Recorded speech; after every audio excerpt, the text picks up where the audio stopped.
Is that spear meant for me? Commander Dravenhold asked, eyes narrowing as the long-bladed weapon sliced through the still air of the tribunal chamber, its spiral shaft whistling toward him with an audible spin. By instinct alone, he moved. No conscious thought, just the unyielding reflex of a man who had once survived a colony collapse, a sniper ambush, and the weight of 1,000 lives burned into memory. His hand shot up, fingers closing around the shaft an instant before it would have passed. The spear's weight jolted his shoulder, its bone-forged haft vibrating against his palm. Silence dropped like a curtain. A low, guttural intake of breath swept across the tiered audience in concentric waves.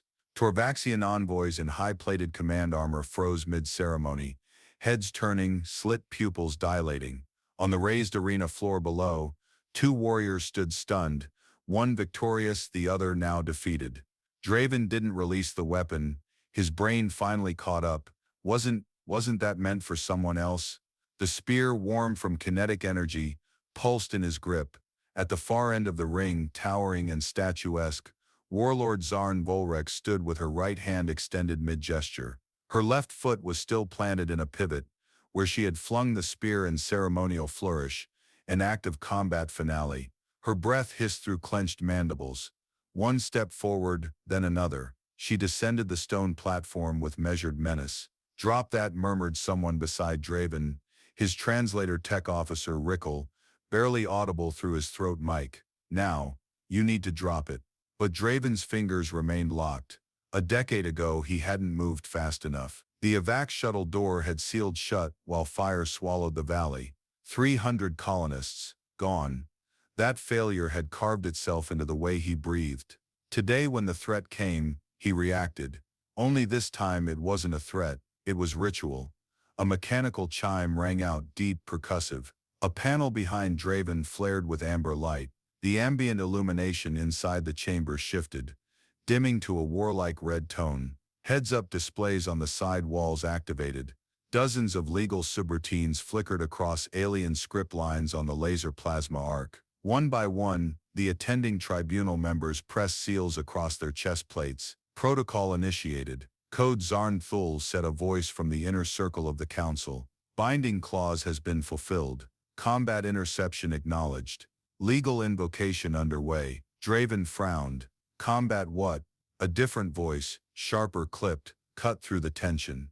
You caught my victory. Volrek now stood before him, her frame towering by a full head, her carapace armor etched with centuries of battle. Close he could see the faint scars along the side of her throat, each line notched with ceremonial dye. Her right shoulder had a data-stamped kill sigil that marked her as survivor of the Eastern Convergence War, a fact the Earth diplomatic briefing had not emphasized enough. This wasn't, Draven began, but she cut him off. You seized a ritual spear in open tribunal. Do you know what that means? Her voice was rough granite under pressure. He glanced toward Rickle, who stood behind him, silent, white-faced. No help there. Volrek tilted her head. It means I lost. Not to my opponent. To you. The spear now felt heavier in Draven's hand. Councillor Saron of the Torvax High Assembly stood slowly from his tri-segmented throne. His facial fins unfolded as he raised a ceremonial rod. Per ancient warrior doctrine, still ratified in active code across Torvax's law blocks 7 through 14, a duel's final strike caught by a third party constitutes an enforced bind. I didn't know it was a ritual, Draven replied, setting the spear down gently. The law doesn't care what you knew, Volrek said. Another mechanical whir. From the floor beneath him, two thin, serpentine devices uncoiled and snapped onto Draven's wrists. Cold, integrated. Micro-thorns pinched the skin for DNA sampling. Simultaneously, a red band flickered around Volrek's forearm. The chamber's light recalibrated. The air itself changed. Not colder, but denser. Like the weight of history had congealed around his lungs. Commander Draven Holt, intoned Saron. You are now co-bound by chain of command decree under Combat Clause 17 designation, dual authority. As of this moment, you hold partial command of the Torvaxian War Council and full operational access to Warlord Volrek's combat intelligence stream. I didn't agree to this, Draven snapped. You enacted it, Volrek growled. Another flare from the chamber's arc pane. Earth Fleet Command's insignia lit up, an auto-link established. A projected AI avatar formed on the plasma veil, an Earth Command officer appearing mid-sentence. Commander Holt, situation confirmed. Earth recognizes the chain binding. You are ordered to stabilize relations and comply with established Torvax legal frameworks until we re-establish diplomatic terms. His mouth dried. Stabilize? I just walked into a courtroom and got shackled to a general. Volrek stepped closer. Her gaze didn't waver. I know who you are. You were on the Irad Colony Command. 10 years ago. He met her stare. You lost someone. My brother. The words landed like a strike. Not shouted, not wept, just dropped final. They didn't echo, but they hollowed the air between them. I was the one who gave the evac order, he admitted. Her fingers curled slowly. I saw the transmission. I remember your face on the screen, right before the fire hit. Their neural links blinked. For a moment, just a flicker of her memory passed into his field of thought. Burning grass, a trembling child, screaming signals lost in static. Then it was gone. She turned her back to him. You're part of this now. Council session resumes at midday. Don't be late. With the sound of shifting armor and ceremonial boots, she walked away. The tribunal judge approached. No anger, no sympathy, just ritual. You may not have understood what you caught, Commander Holt, the judge said. But the law does not ask for understanding. It asks for consequence. The door behind them parted with a hiss of decompression. Draven remained rooted in place. The spear still lay at his feet, humming slightly with the residue of kinetic energy and ancient coding. He looked down at it. The weapon had never been his. And yet, now everything was. As he stepped forward to leave the chamber, the restraints on his wrist pulsed with fresh heat, sinking deeper into his nerves. From behind him, Volrek's voice echoed once more, low and cold. Welcome to the War Council. Partner, you locked me into this with a reflex, Volrek said, eyes fixed forward as she walked, her armored gait like a storm behind a seal. And now I'm shackled to a stranger with blood in his wake. Commander Draven Holt followed half a step behind, neural restraints still active on his wrist. The passage beyond the tribunal was carved into angular stone, walls fitted with pressure-sealed conduit veins pulsing light blue, like veins of a living thing. I reacted to a perceived threat, he answered, matching her pace. Had I not, and that spear was real. It was real, she snapped, not turning, just not meant to gut you. They entered the Conclave Processing Annex, a high-vaulted chamber where ancient law interfaced with modern enforcement. Dozens of heads-up panels flared into activity across tiered data arcs, casting pale illumination across a floor inlaid with silver alloy channels. The air carried the clean sterility of ionized filtration, crisp and dry on the tongue, lacking warmth. A Torvaxian cleric approached, shorter with skin like scorched brass and ocular ridges marked in burnt umber, his robes rigid with embedded legal scroll tech. Commander Holt Warlord Volrek, he began, his accent clipped by translator lag. By activation of Combat Clause 17, you are now designated under dual authority binding, shared command of classified logistics, strategic directives, and neural priority access, has been codified. Review protocols will be issued after neural sync baseline completes. Draven scanned the nearest laser plasma panel. Strings of Torvaxian characters streamed past diagrams of their war network, command nodes, fleet positions, ground strength indexing. He was being granted access. Not even Earth's analysts had cracked in full. One spear, one mistake. Now he held half the keys to a planetary military engine. I didn't ask for this, he said, jaw tight, and I didn't invite a relic of a failed evacuation to hold sway over my army. Volrek returned coldly. That landed. Again. Then why hasn't your government reversed it? Draven asked, eyes narrowing. Surely there's an override. There isn't. That's the point. Volrek gestured to the restraint interface. The law was forged during the Torvaxian civil unification wars. When command chains fractured and chaos reigned, we needed absolute contingency logic. Catching a ritual spear was the only way to reassign command mid-battle, unquestionable and immediate. A new figure entered, Earthside uniform marked with the copper insignia of Fleet Liaison Command. Captain Varncore's voice filtered through his comlink, patched through a wall-mounted interface. Commander Holt, command confirms the binding is recognized under active Alliance protocols. We are rerouting fleet operations to account for your status. Logistical adjustments already underway. You are to remain engaged. Disengaging could fracture the pact, Core added, less a warning than an order. This is above our pay grade now. Holt let out a slow exhale. Understood. Volric moved to a neural station. She raised her forearm and inserted the restraint into a lock socket. He followed, mirroring the motion. A mild vibration passed up his nerves, like ice spreading through sinew. Then a click, not mechanical, deeper, something biological. System sync confirmed. Volric blinked. Her expression went rigid, then shifted. One breath held too long. Holt felt a flicker pass through him. Not a memory but the edge of one. Something cold, wet, screaming. He stepped back. What was that? She disengaged from the panel. Sync contact, unfiltered. It will stabilize. What did I just see?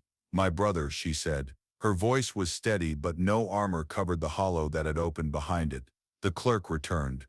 Warlord Volric's tactical memory suite will now be accessible to Commander Holt during high-stress operations. The neural link allows brief crossover of encoded trauma, visual projection, or strategic override. Maintain proximity within command range. Any attempt to sever the connection without mutual disengagement will trigger automated lockdown. Like handcuffs, Holt muttered. Like justice, Volric corrected. He stared at her a long moment. You saw it, didn't you? He evac. Her mandibles flexed. Static comms, a child screaming. Your face on the tactical feed. He swallowed once. The taste of ash returned, uninvited. We lost orbital command that day. I ordered fallback. I had to. You left him, she said. I left 300. A moment stretched there, neither combat nor detente, just silence nodded with too much truth. I need to understand the operational structure, Holt said, shifting focus before the weight buried them both. Volric moved to the command interface, summoning a three-dimensional projection of her fleet's configuration. Torvaxian unit formations blinked into view, stacked with layered kill zones and planetary siege layering. You'll find we don't rely on ambiguity, she said, gesturing to the layered defense grid around Torvaxis 6. Neither do we, Holt replied, calling up Earth's Ghost Fleet schematic from his neural assistant. Our stealth fleets operate between pulse windows. We can intercept raids before they exit their jump shadows. Their data streams interlocked. Overlap flickered on the central heads-up display. Mutual command lines pulsed with shared encryption protocols. You're integrating our systems, she asked. Suspicious. I'm integrating efficiency, he replied. You don't want me here. Fine, but we both have enemies outside this planet. If I'm stuck, I might as well make us stronger. She stared at the projection. Earth moves like it fears the void. We move like we remember what we lost. The laser plasma display updated. Alerts pinged in the background.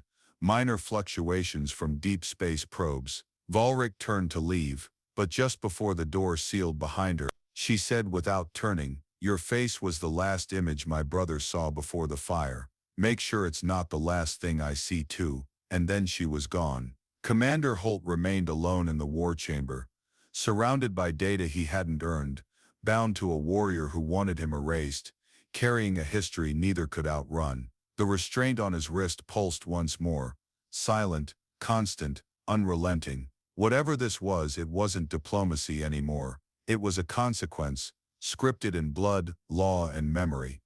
Something's beneath us, Driven, Holt muttered, eyes fixed on the laser plasma interface blinking inside the conclave's secondary vault.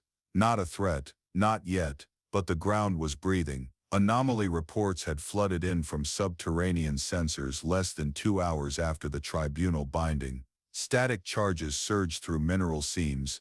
Atmospheric compression deepened. Below the combat floor, ancient plates had begun to shift in rhythmic patterns, pulsing like buried machinery reawakening. He adjusted his wrist link, the neural filament embedded in his skin flaring with mild discomfort.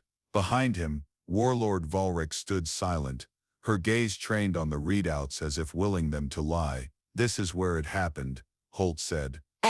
The duel, the moment I caught that spear. No, Volric corrected, voice low, this isn't about the duel, it's about what the spear activated.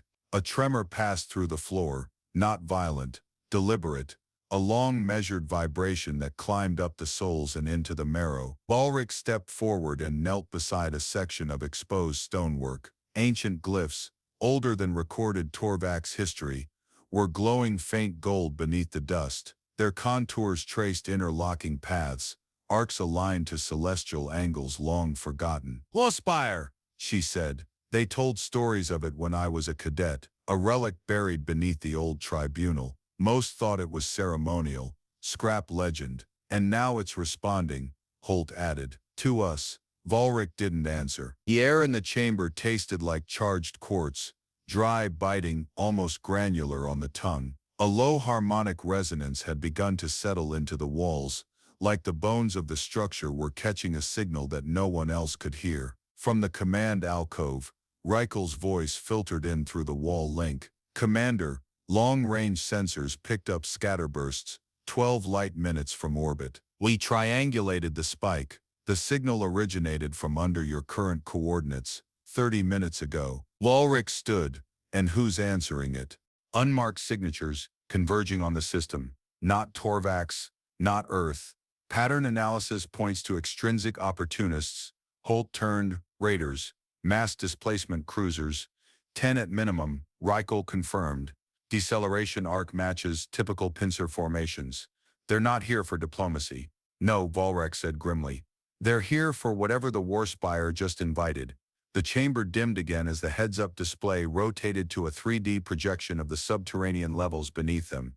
The structure wasn't just buried, it spiraled downward like a helix, each ring pulsing with dormant energy awakened by the dual neural signature. This wasn't just symbolic, Holt murmured. The binding, it was a key. Volric didn't speak for several seconds. Then, without turning, she said, I propose containment. Elaborate. We clear the upper chambers, seal the lower vaults, rig blast arrays at depth intervals. If this becomes a focal point for foreign incursion, you want to bury it. I want to deny it to whoever thinks it's theirs. No, Holt said. That's scorched ground logic.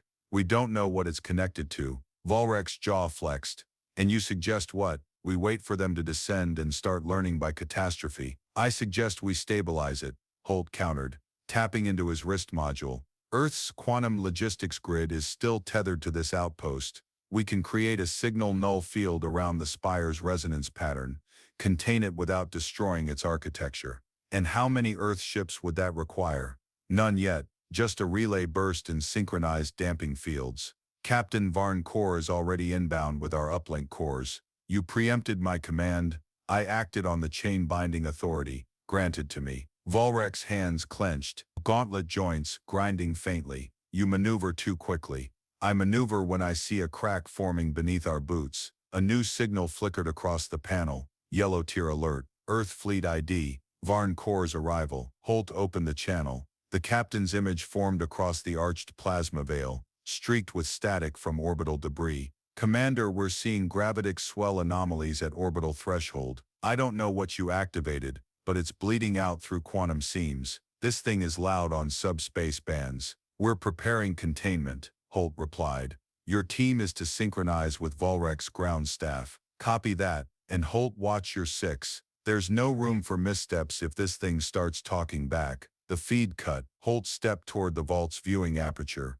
Beyond the reinforced glassine edge, the spiral below was no longer dormant. Its inner rings had begun rotating, one clockwise, one counterclockwise. A fine mist curled upward from the gaps in the stone, lightless and wrong. Volric came beside him. Her voice was quieter now, laced with fatigue. I saw him again. He turned. In the neural drift, she added, your memory of the command center, it synced with mine. He was screaming my name. I was too far to run. I didn't know what I was watching, Holt admitted. You weren't watching, you were leaving. Silence folded between them. Then Volric turned back toward the command display. This Warspire, it's not from my people, not from yours. It predates us both, and the raiders think it's theirs. They think it's unclaimed. The spiral deepened its rotation. A guttural thrum surged upward from the earth, not noise, but pressure, like the air was folding in on itself.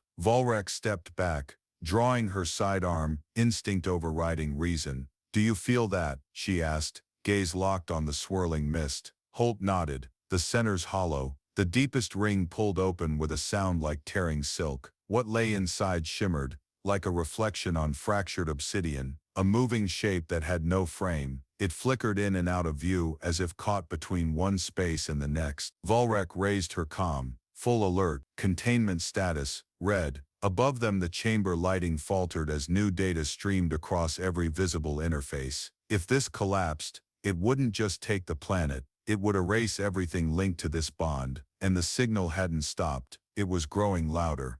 "They're not testing our perimeter," Holt said, eyes locked on the heads-up battle display as the outer defense rings lit up in synchronized patterns. "They're mapping response times. This is Phase 1. Flashes ignited in low orbit. 3 nodes struck within seconds of each other. Orbital comms flared as emergency bandwidth rerouted across Torvaxis 6's atmosphere, each beacon broadcasting compressed damage reports before spiraling into dead air." Volrek leaned over the tactical table, her fingers dragging across the terrain overlay. Node A was a forward bait. Node B cut ground comms. Node C targeted the observation satellite. "They want blind spots," Holt said, "and they just made them." An incoming alert blazed across the overhead plasma field. Long-range Earth scouts confirmed the Raider fleet's dispersal, fast-moving, spread wide, unpredictably angled. These weren't blunt force attackers. These were vultures trained to peel armor from sleeping planets. "Deploy Sentinel squads to the Spire perimeter," Volrek ordered. "If the Raiders breach groundside, they won't touch the relic." "You'll thin our left flank," Holt countered. "Let Earth Marines anchor it with shock traps. These guys are coming in expecting frontal pressure. We'll give them lateral collapse zones instead." Volrek eyed him. "You'll command non-native ground units?" "They trained in seismically unstable terrain. That Spire base is riddled with subsurface fractures. I'm not wasting Torvax infantry on landslide corridors." Their neural links surged as both sets of decisions executed in parallel. Neither liked compromising. But the system demanded integration. Live-feed data streamed between their minds, unit positioning, projected losses, terrain instability. Friction became coordination. Out beyond the southern ridge, a series of echo pulse mines detonated, collapsing 2 canyon access paths before the enemy could funnel troops through. Simultaneously, Holt's Marines laid reinforced perimeter wire embedded with thermal anchors to ground shock charges.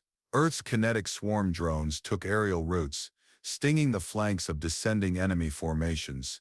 On the northern plateau, Volrek led a full vanguard assault. Her platoon dropped in staggered leaps, using gravity slides and defensive ridges. She moved like a surgeon through chaos, issuing rapid vector codes mid-combat. Her voice over comms was a clipped rhythm of war logic. She didn't shout, she struck with direction.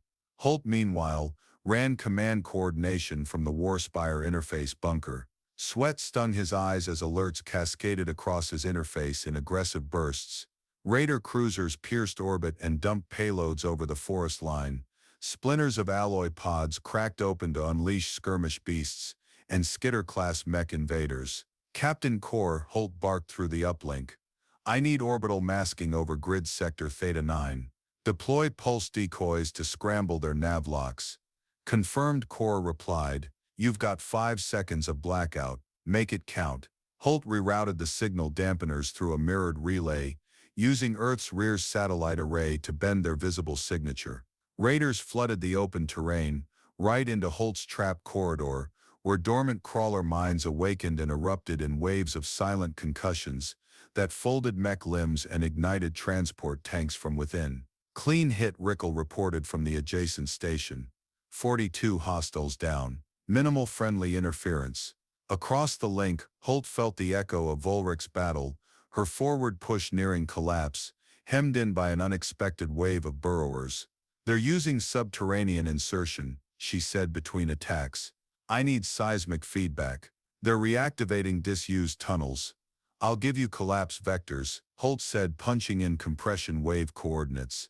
Target section Delta Rho, you'll bury them in 3. Volric didn't respond. She was already moving. A rumble tore through the data floor as the southern cliff face imploded inward, sealing the tunnels and burying 200 invaders in seconds. Still, the tide didn't slow. The raiders weren't retreating.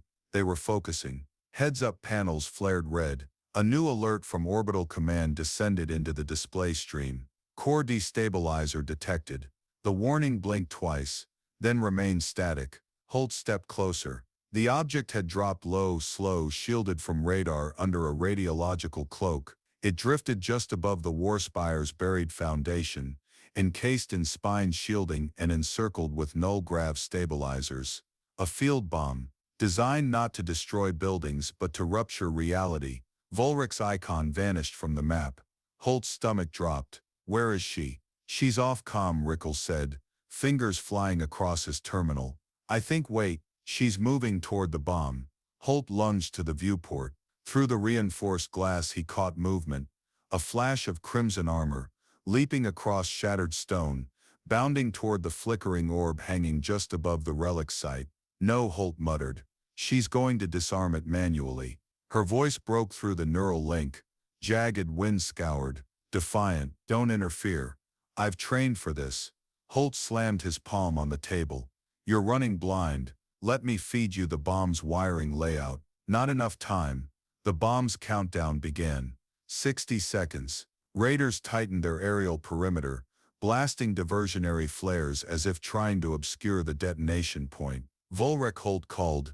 If you die, the bond breaks. The Warspire may collapse without us both alive. Then keep breathing, she said, cutting the channel. The heads-up display showed the timer in raw digits. Holt watched, helpless, as she reached the bomb's side. 47 seconds. Her armor knelt beside the orb, hands moving through the containment shell. 32. Internal diagnostics shifted, power rebalancing. She was redirecting energy away from the core. 17. A sharp burst flashed from the site. 9. Then, silence. The timer vanished. Holt stood still, waiting for motion. Volric's voice returned through the link, rasping, disarmed, barely. Her vitals spiked and dipped. She was alive, but the war wasn't over. The relic had been spared. For now, get your hand inside the stabilizer coil. Now, Volric shouted, her armored palm jammed against the humming sphere, heat blistering through her gauntlet. Holt didn't hesitate. He dropped beside her, blood streaking down his forearm from shrapnel that had torn through the upper ridge of the trench. His fingers dove into the access panel, bypassing exposed relays that hissed with decaying current. Sparks danced across his skin, nerves twitching from the charge, but the Warspire's core destabilizer wouldn't wait. It's rerouting, he gasped. Volric gritted her mandibles, sweat darkening the plates near her neck. Then override it. You have Earth's core logic mapping. Use it. He blinked through the sweat and data feeds scrambling across his heads-up display. The internal logic wasn't coded in Torvaxian or human. It was ancient, sub-symbolic, a binary language fused with emotion triggers, not tech commands. The countdown reappeared on their interface. 4 seconds. Volric's other hand reached across Holt's, forcing both of their pulses against the central node, and the world cracked open. For a moment, no time, no ground, just 2 lives flashing through a neural floodgate. Volric fell backward into Holt's memory. A burning sky over Arad colony, ash rising like snowfall, his voice shouting through fractured comms. They're still out there. His commanding officer responding flatly. Too late. The override code that sealed the ramp, the shuttle lifting, screams fading beneath fire, and Holt alone in the cockpit, staring down at the valley where 300 lives vanished. Then the current twisted. Holt dropped into Volric's mind, young, barely out of cadet training, her brother's voice calling her from a comm link, static cutting every third word. They left, Volric still, then nothing, her fists pounding on a locked blast door, the screen flickering, a final freeze-frame image, the Earth commander's face, blurred by interference, Holt's face. She tore out of the memory with a choked breath, her hands still fused to the stabilizer coil. The bomb's timer flashed one last time, then faded. They fell back as the orb snapped inward and imploded into itself, a silent vacuum ripple pulling dust and gravel into its core before vanishing completely. Silence dropped across the crater. The blast radius had scorched the top layer of the war spire's shielding, leaving behind scorched panels and warped access tiles. Holt coughed once, blood on his tongue, and turned to see Vollerk sprawled beside him, one arm twisted at an unnatural angle. "You still breathing?" he asked, voice rasping. "I've had warmer welcomes," she replied through clenched teeth, "and fewer neural bleedouts." A flicker pulsed beneath them. The warspire's central node, exposed now, began to shift. Cracks along the floor spidered outward, not with chaos, but design. The inner spiral that once formed the relic's containment lifted in sections, rotating in perfect sequence. Light, not mechanical, but bioluminescent, poured from etched runes along the seams. The energy wasn't violent, it was unlocking. "Wasn't a bomb target," Holt said, eyes wide. The destabilizer was to open it. A low tone resonated from deep within the spire, echoing not through the ears but the chest, something ancient, vibrating through marrow. Heads-up displays activated without touch. Text scrolled in 2 languages at once, Old Torvaxian, Early Earth script. The message wasn't a warning, it was an interface. Dual vector sync confirmed. Emotional convergence threshold reached. Gate protocol initiating. Vollerk stared at the projection, eyes unreadable. "It needed both of us." Our memories, Holt realized. The binding wasn't just law, it was a failsafe. A lock that required pain from both sides of a forgotten war. The structure around them began rearranging, like some dormant machine long buried under myth. Pillars lifted, stone folded like engineered origami. Beneath the platform, a pit yawned open, black as deep space, but rippling with threads of energy that bent around its edges. Vollerk, Holt said slowly, "This isn't a weapon." "No," she murmured. "It's a seal, and it's been holding something back." Suddenly the neural link between them buzzed again, not pain, not memory, but a third presence, observing, waiting. Reichel's voice crackled into Holt's comms. "Sir, Earth Command just picked up a gravitational irregularity. Something's bleeding through the planet's crust. Command wants answers." "They're about to get more than that," Holt muttered. Vollerk rose with effort, her dislocated shoulder pulled back into place with a grunt. "We triggered it by accident, but it wouldn't have reacted if the bond wasn't real. Not just law, not just anger," Holt added, "grief and intent." The pit below flared once, waves of energy cascading in patterns that no current civilization could decode. The gate was unlocking, slowly, deliberately. Vollerk stepped forward. "We need to contain it again." "We don't know if it can be," Holt replied. She turned. "Then we learn, together." Their link surged again, not with memory, but with shared cognition, strategy, trust. The tribunal's AI interface pinged once more. Input required. Joint command signature. Both reached forward, palms on the console. The system accepted. And far below the surface of Torvex's 6, a soundless shift occurred. Something vast turned in the dark, stirring for the first time in eons. Above, storm clouds gathered unnaturally fast, drawn by an energy that distorted magnetism itself. Distant satellites began losing telemetry. Earth fleet's orbital lines flickered with unexplained static. The gate was opening, and the only ones bound to stop it were the ones who'd opened it. As the ruins settled around them, Holt looked at Volrek. Her armor cracked, her eyes tired, but steady. "You still want this bond undone?" she exhaled once. "I want to finish what we started." He nodded. "Then we fight. Not because we're allies," she gave a tight nod, "but because we're bound." And below their feet the warspire answered. "This door isn't built to keep people out," Holt said, running his palm across the ancient surface. "It's built to ask a question." Volrek stood beside him, silent, eyes scanning the circular stone that shimmered beneath layers of translucent glyphs. Each symbol pulsed with faint internal light, as though it remembered being alive. The gate hadn't unlocked with force. It had responded to them. Behind them, the warspire's outer structure continued shifting, vast sections folding into spiral corridors that curved with unnatural geometry. No torchlight, no mechanical hum. The silence was active, dense, filled with waiting. They stepped through the opening. The corridor ahead sloped downward into a vault unlike anything either had trained for. The air was clean, sharper than mountain frost, but carried a taste of minerals long buried: chalk and salt, fractured quartz. Panels along the walls glowed with soft emerald veins. Underfoot, pressure-sensitive steps activated crystalline pathways, recording their presence in radiant trails. This place, it predates Torvaxian civilization. Volrek muttered, "We thought our oldest ruins came from the Dawn Wars. This is older." The chamber opened into a dome, impossibly wide, its curvature warping their depth perception. In the center floated a column of compressed light, rotating slowly like a suspended helix. Dozens of layered lenses hovered around it, shifting position as they drew near. Heads-up displays across their helmets, activated without prompt. Echo node identified neural bond. Verified access tier conditional, a voice followed. Neither male nor female, neither synthetic nor organic. It came from inside their own minds. This vault records the fall of worlds. Bound command pairs initiate the review. Do you consent? Volrek looked to Holt, her breath shallow. He nodded once. We do. Light expanded outward, layering thousands of images across the chamber. Worlds burning, alliances collapsing, civilizations fragmenting under mistrust. Yet beneath each cataclysm was a common pattern. Paired leaders, each one failing to integrate. Some tore each other down through ego. Others refused to share control. A few simply walked away. These weren't accidents, Holt whispered. They were designed to fail, because no one trusted dual command. They fought alone, Volrek said. A pulse shifted the room.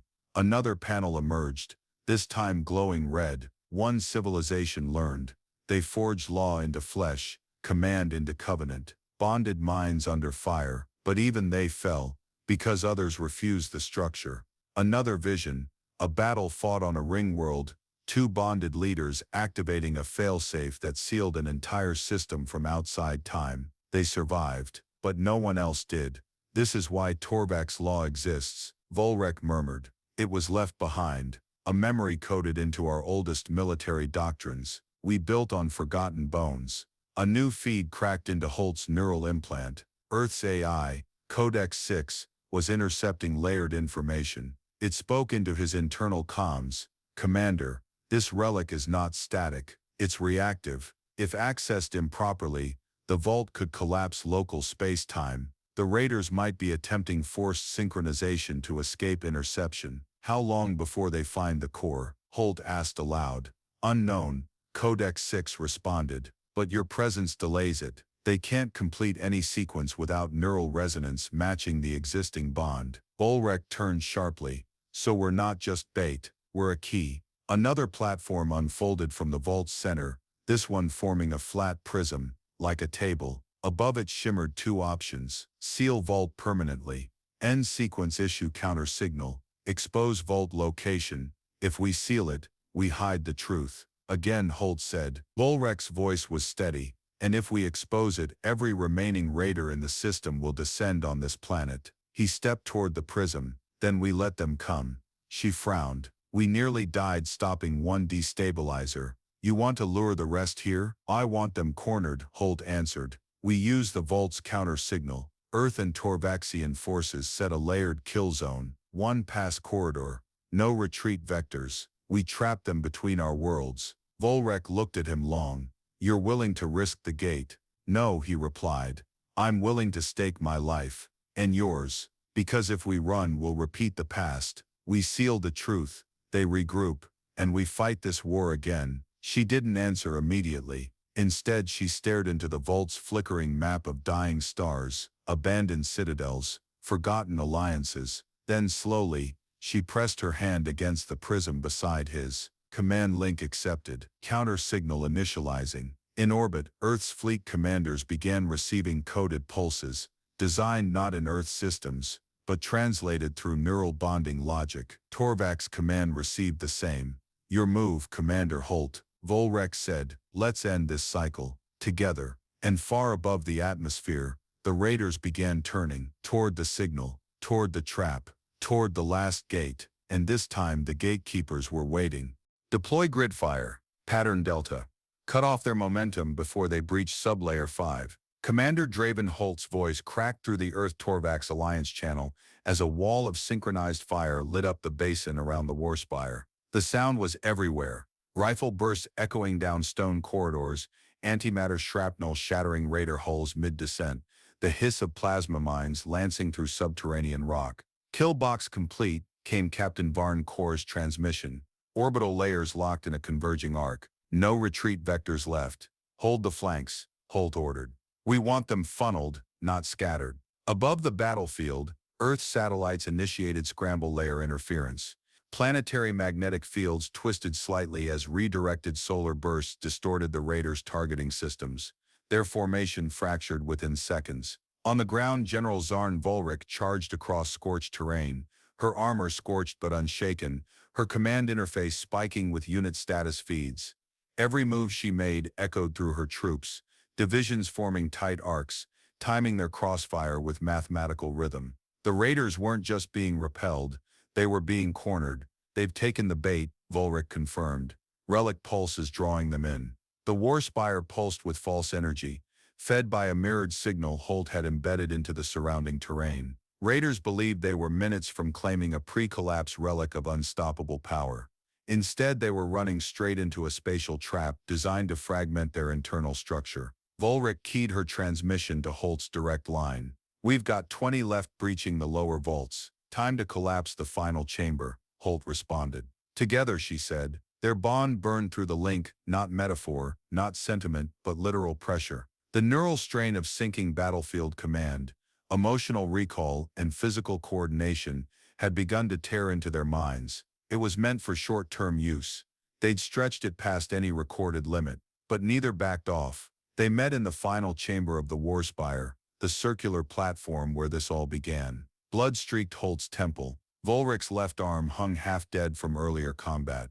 Their boots scraped over fractured stone as raiders poured in behind them, claws and cannons raised, war screams untranslatable. Volric didn't hesitate. Her left hand stabbed the vault's override console. Holt slammed his palm beside hers. The system responded. Command link verified. Time fractured. The override pulsed outward like a ripple in dry stone. Air peeled back. The chamber distorted. Raiders leapt, screamed, fired, but none of their attacks landed. Each shot dissolved mid-flight, their forms frozen in place, as if trapped between ticks of reality. 0-point suspension, Holt said, blinking through the dizziness. It's pulling them outside time, Volric confirmed, sweat matting her jawline. That was the fail-safe. If invaders made it this far, it suspends them permanently. All noise died. The battlefield above them fell into eerie silence. The distant thunder of orbital strikes stopped. Raider vessels froze mid-atmosphere, hanging like broken constellations. Holt stumbled forward,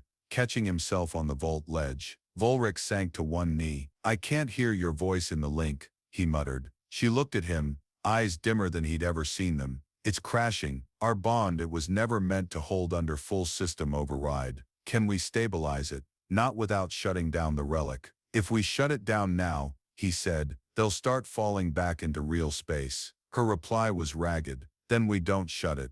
He fell beside her, spine aching against the fractured stone. His display began flickering. No status markers, no comms, just static. You ever think this started because I caught a spear? He asked, voice rough. Volric laughed, but it came out dry. You weren't supposed to. You were supposed to duck. I don't do ducking, Holt replied. You do dying, not today. Her head tilted, the muscles in her jaw tightening. You staked my life on this. I know. Worth it. He met her eyes. Ask me after the link crashes. A faint alert blinked across the vault's interface. Suspension grid stable. Enemy command dissolved. Remaining forces retreating. They'd won. But the neural load across their shared systems surged into critical error. Volric, Holt said, words slurring. If the link fails, then this memory's yours alone, she said, rising slowly. But if we both walk out of this, we rewrite every treaty ever signed. No more single command doctrines. No more binding by blood and law alone. They'll build this into the next structure. Her words drifted as the link flickered again, like a candle guttering in open air. Somewhere above them, the last raider vessel fell apart mid-turn, its engines imploding from within. Holt caught the faint rumble in his ribs. The scent of scorched metal carried on wind, rushing through the vault's upper corridors. Volric sat beside him again. I saw your guilt, Draven. I saw your loss. You still carry it. So do you. Her hand found his wrist, where the neural node pulsed dim blue. Then the link went silent, just for a second. Then came darkness. The wind whispered across the upper ridge of the war spire, carrying dust through the chiseled symbols that wrapped the vault's entrance like a forgotten prayer. The battlefield was still. No banners, no guards, just silence, and the memory of a storm that nearly broke two civilizations. Volrek stood alone near the north-facing pillar, where fallen names had been etched by the council's stone carvers. Her armor had been stripped down to ceremonial form, flat black plating with no insignia, not for humility, for clarity. This moment wasn't about rank. Holt climbed the last steps behind her, each footfall echoing like the tick of a long unspoken truth. His shoulder was still wrapped, a side effect of neural collapse and plasma trauma, but his eyes had steadied since the war spire sealed. The bond had left a mark. Volrek didn't look at him. I told them not to inscribe it. They did it anyway? Holt asked. It wasn't for them. It was for me. He stepped beside her. The name gleamed on the stone. Carrick Volrek, lost to the silence, remembered by blood. No rank, Holt noted. He never got the chance. They stood there for a while, letting memory stretch between them like tethered breath. The wind tugged at the loose fabric tied around Holt's wrist, a ceremonial band worn by Earth Torvax diplomats after surviving neural integration. It wasn't tradition. It was adaptation. He saw my face, Holt said quietly. That day, your brother. Volrek's jaw flexed, but her voice held. He reached for your ship. You never saw him. I begged command to turn around, Holt whispered. I know. Her eyes never left the stone. I saw it in the link. They both turned as a quiet chime rang from the walkway below. Captain Varn Kor approached, flanked by a Torvaxian aide. No formal procession, just two documents in his gloved hand. We're ready, Kor said. Volrek and Holt nodded in unison. They descended into the tribunal chamber once more, now rebuilt into a neutral consular hall, where once the spear had flown in ritual challenge, now rested a dual-sided command table, earth alloy on one side, Torvax stone on the other, not fused, balanced. The ceremony was short. Each side signed the accord of dual command. No speeches, no parades, only a single sentence broadcast to every outpost between their systems. Let no war be led again by one mind alone. As they stood to leave, an aide presented a long container to Holt. He opened it carefully. Inside lay the original spear, rebalanced with a double insignia along the shaft. Etched into the steel were Earth's Alliance crest and Volrek's war sigil, joined at the mid-grip by a spiral twist of obsidian. It's yours now, the aide said. Not as a weapon, as recognition. Holt stared at it. This nearly killed me. It nearly saved us, Volrek corrected. They walked side by side to the Earth shuttle bay, where Holt's transport waited, clean, angular, fitted now with Torvaxian hybrid systems. Everything had changed, including the way they saw each other. At the ramp, Holt turned back. You could have fought to end the bond after the override. Tribunal would have granted it. Volrek crossed her arms. In seeing you try to survive your next diplomatic disaster without someone watching your flank. He gave a tired smile. I never wanted the bond. She nodded once. Neither did I. He stepped onto the ramp, then paused. But I'll carry it, he said, turning to face her fully. For him, for you, for all of them. She didn't reply, but she raised her hand in the warrior's parting sign. 3 fingers spread like the original spear point, the mark of shared burden. The ramp closed behind him, and through the viewport, Holt sat alone, the spear resting beside his chair, not as a trophy, not as a reminder, but as a signal. Between Earth and Torvax's, one mind alone would never be enough again, not when two had survived the fire.